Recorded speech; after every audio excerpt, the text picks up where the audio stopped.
লক্ষ্মী রূপে সীতাকে হরণ করে যে পাপ করেছে সে পাপের ষোলতলা পুরুষ হয়েছে। আমি আমি আর থাকতে পারছি না, তাই তো আমি লঙ্কা ছাড়ার বাসনা নিয়ে আমি লঙ্কা ছাড়ছি না। এ কি বলছো মা? আমার পিতা দশারূপে লক্ষ্মীকে হরণ করে যে পাপ করেছে, ভগবান সত্যি যদি তুমি মা হও তাহলে বলো তো মা, আমার যখন আমি এই লক্ষ্মী সীতাকে হরণ হয়ে গেল, কেন তুমি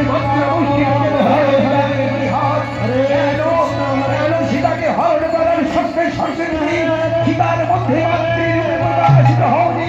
কেন সীতাকে লঙ্কার সঙ্গে সঙ্গে তুমি রামের হাতে সীতাকে ফিরিয়ে দেবার মনোবাসনা রাবণের মনে অঙ্কুরিত করনি? মা হয়ে শুধু পূজাই দিয়েছো, অবাধ্য সন্তানকে কখনো শাসন করেছো? যে ছিল অবাধ্য সে কি কখনো বাধ্য হয় বাবা? রাবণ যে ছিল অবাধ্য, অবনিঠুরা জননী, তাহলে যে তোমার বাধ্য তার আরাধ্য তুমি নিশ্চয়ই হবে। তুই কি বলতে চাস? লঙ্কারে যখন তুমি আদি অস্থির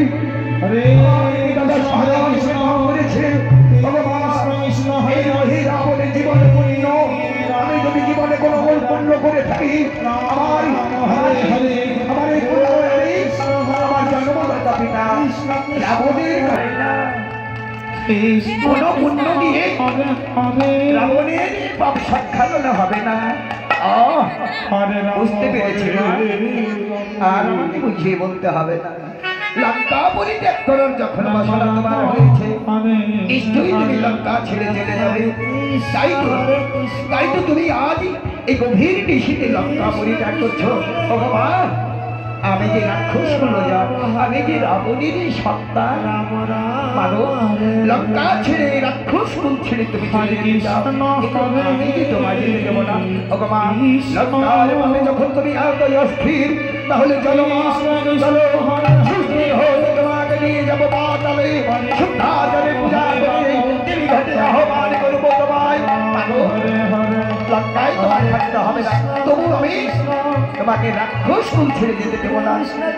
হয় না মহি, হয় না, কেন হয় না? কেন হয় না? মায়ের কাছে সন্তান মা মা বলে কাঁদবে, আর সন্তানের চোখের জল মুছে দেবে, মা ছুটে আসবে না। তুমি কেন? কৃষ্ণ জননী, কৃষ্ণ সন্তান বলে ভক্ত বলে যদি আমায় একবার কৃপা করে পাতালে চলো মা। আমি দেবী ঘট মাথায় করে আমি পাতালে নিয়ে যাবো, তোমার পূজা করে আমি পাতালে তোমাকে প্রতিষ্ঠিত করবো মা। মহি, আমি আর পারছি না, তোর অবরুদ্ধ কান্না আমি সইতে পারছি না। তবে তাই